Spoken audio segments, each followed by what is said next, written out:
So, our next review of the day is going to be for the movie Air. This is directed by Ben Affleck. Here in this movie, it is all about following the history of shoe salesman Sonny Vaccaro, who's played by Matt Damon, and he works for Nike, who Nike at this time in 1984 was a loser company. It was behind Adidas and it was behind Converse. Many people forget that. Now Nike, of course, is this huge global giant. Everybody knows Nike. Everybody's wearing Nike. It's incredibly popular. But back in the day, that wasn't the case. Everybody was rocking with Adidas, and they talk about it. They talk about how Adidas had a foothold on the community, on the culture, especially because a lot of rappers they wore it. Run DMC. Yeah. That was big with a lot of black people because Run DMC they wore Adidas all the time. The jogging suits, the shoes, people were breakdancing in them. Run DMC did a whole song about the shoes, which increased its popularity. So people were messing with it a lot. And to be fair, those tracksuits are fire. Yeah, those tracksuits do look good. You know what I mean? As Chris Tucker says in this, who he plays a role in this movie, and we'll get to him because I think he does really terrific in this movie. But yeah, so Nike is looking for a star player to elevate them, to elevate their company, to sign somebody, and the person that Sonny Vaccaro puts his sights on is just a little well-known athlete. I don't know, you might have heard of him, might have not. It's just a guy named Michael Jordan. Guy went on to become one of the most highly successful, accomplished basketball players of all time, if not greatest athlete of all time, multiple-time Finals MVP, 6-time Defensive Player of the Year, 6-time Finals MVP, Defensive Player of the Year, multiple-time MVP. Yeah, just Michael Jordan, the GOAT, as they say. He's just some basketball player. Yeah.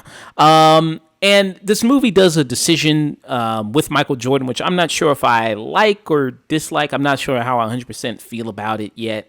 But because in this movie, you never actually see Michael Jordan. You just see kind of the back of his head, this kind of the skinny dude. He only says a total of 3 words throughout the entire movie. Like you can literally just count 3 words that he says. So I don't know if I particularly... I don't know how I feel about it 100%.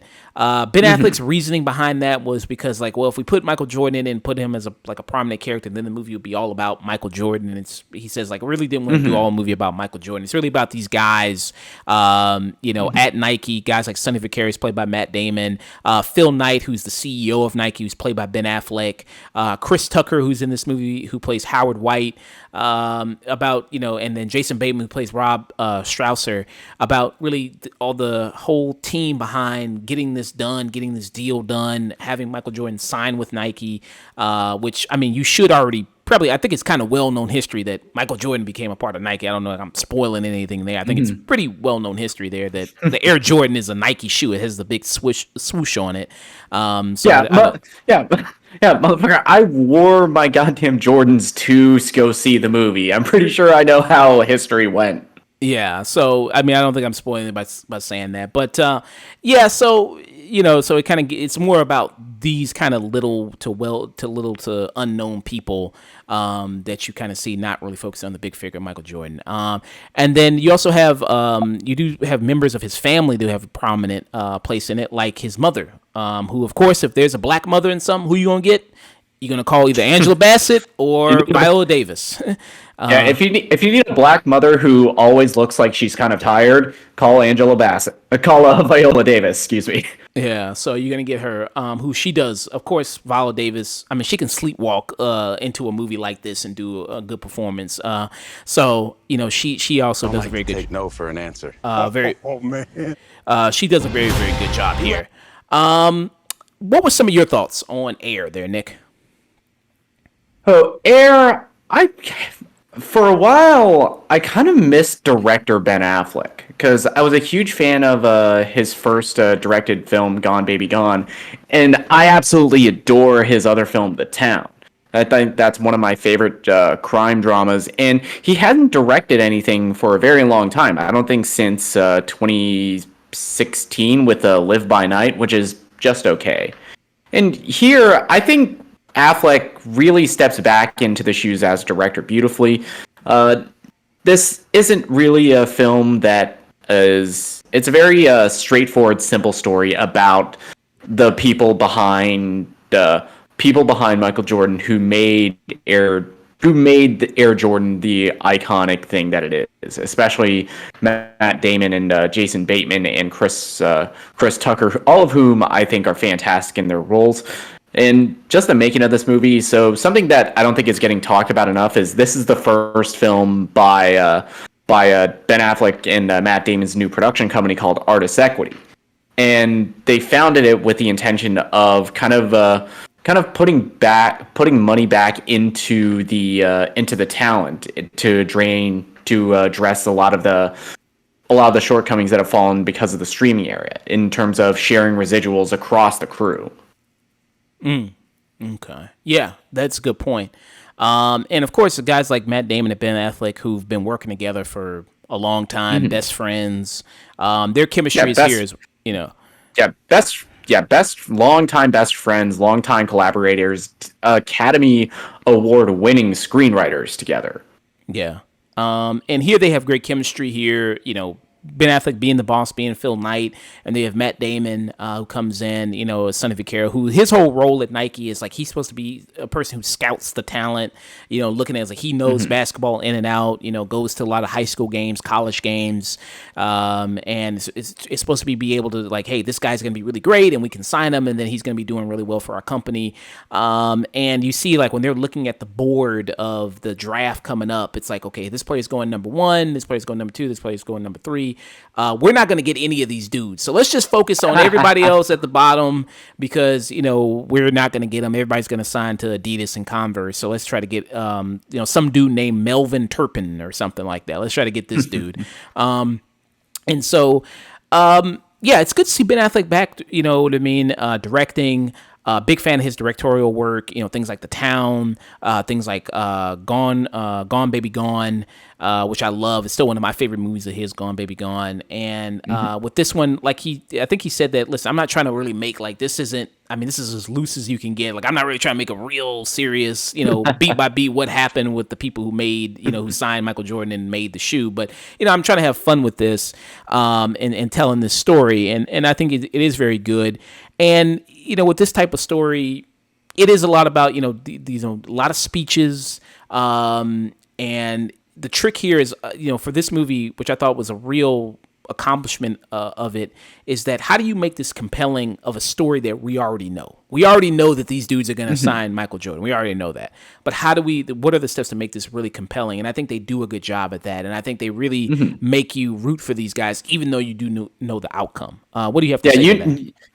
Yeah, it's something incredible when you can take a historical event like this, and we already know the outcome. We know how it turns out 20 years later, well, more than 40 years later, and still make it as compelling as it is.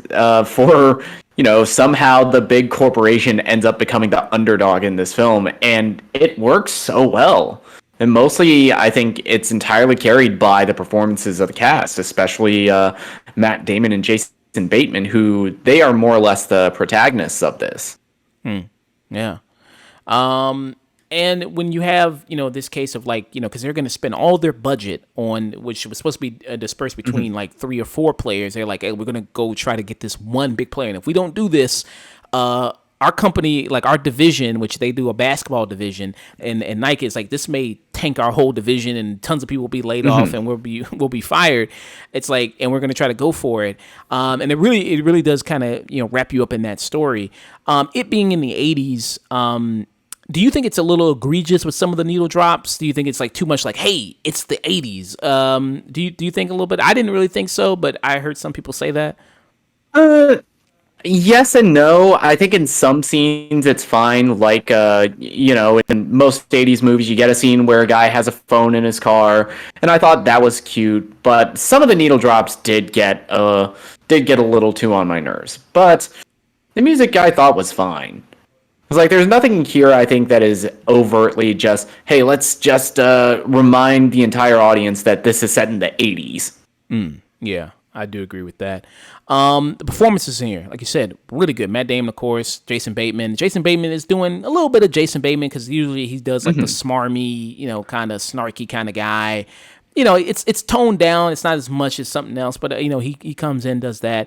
I think a real big standout for me from when I was in my theater, the audience was every time he came on screen, every time everything he said, people were laughing. Chris Tucker, he did, I thought, a really wonderful job. And Chris Tucker, he hasn't been in the movie since almost 10 years ago because he was in Silver Linings Playbook. So that was almost like a decade ago, which that movie came Oh out. shit! Yeah, you're right. So it's like I don't know. I think he just picks and chooses where he wants to pop up. He's like maybe I'll just pass this off to something better. And yeah, I mean he comes in. I think he really knocks it out of the park here. And I could see him being definitely nominated for best supporting. I mean depends on how the rest of the year shakes up. I mean this movie's coming out pretty early in the year. But yeah, I could definitely see that for him. I mean I think he was wonderful in it. Everything he said I thought was really good. He's not super high energy like we've seen kind of younger Chris Tucker be, but he still comes in with a good amount and delivers his lines really well. Did you have any big standout here for you? One of my big standouts is Chris Messina, who plays David Falk, who was Michael Jordan's agent at the time. And every time he is on screen, and he's mostly seen in like phone calls with Matt Damon, and their chemistry and their dialogue was always really funny to me. Yeah. There's one scene, and if you watch it, you'll know the scene I'm talking about. There's one scene that is gonna be iconic, like angry scene. Like people are probably gonna be quoting it, or playing it. Like here is a pissed off scene of like you'll see a compilation on YouTube of like legendary insults in movies. This will probably pop up in there, and you'll know the scene. And it goes on for a shockingly long time. Yeah. So you'll know it when it kind of happens. If you're not a person who really cares about sports or sneaker culture or anything like that, me personally, I do. I mean, I care about Jordans. I care about sneaker culture. Obviously, the Air Jordan was huge. It was hugely influential in sneaker culture, and I don't know the whole thing that went into Air Jordan becoming a thing and the design, but obviously it became so iconic, and part of the reason why it became so iconic is because one of the greatest players ever stepped into the shoes, which they mention. It's like those shoes are worthless if you don't have Michael Jordan, who was who he was. So they kind of mention that. Viola Davis, that because that's a line she delivers in the movie. Like I said, I mean, she's gonna knock it out of the park, right? I mean, she can kind of sleepwalk her way through this and deliver a great performance, and she does, which I thought she was fantastic in. What do you think about her? Oh, she is probably the best performance in this movie, and every time it's her and Matt Damon on screen, their chemistry is fantastic, and she gets some of the best lines in this movie. And if you believe this movie, she is one of the reasons that that Jordan has become as successful as his the Jordan brand sneakers, because they almost didn't sign with Nike, and Michael Jordan signed with him on the condition that he earns a percentage of every Air Jordan sold. Yeah, And if you believe the movie, she was a huge part of that. yeah. And without that deal, he probably wouldn't have been a billionaire. Probably wouldn't have became a billionaire Nope. because they released the same shoe every year for the last how many years they'll just release. For, 40 million a year in passive income. Yeah, that he just makes just from the Jordan brand. And you got the Jordan hoodie on, so they mean like from all that. It works. Yeah. So yeah.